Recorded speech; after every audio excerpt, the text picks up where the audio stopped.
Hello everyone, this is Charlotte from Weiliang Sieving Machinery.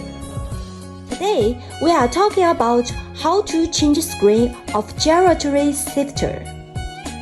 After losing tension bolts on both sides of the screen desk, the screens can be removed through the outlet door from end of the sifter.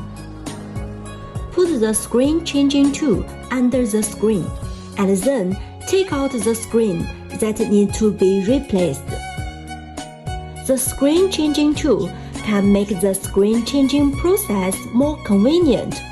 Of course, screen can be directly taken out after losing the tension bolt without tools.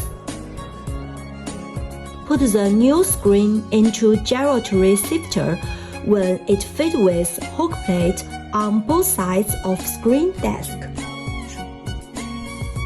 Then take out the changing tool if have.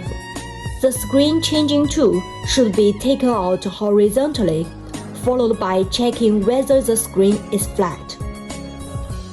Once the screen is replaced, tighten the tension bolt alternately from both sides from inlet door. When the inlet and outlet doors are closed, the sifter is again ready for production.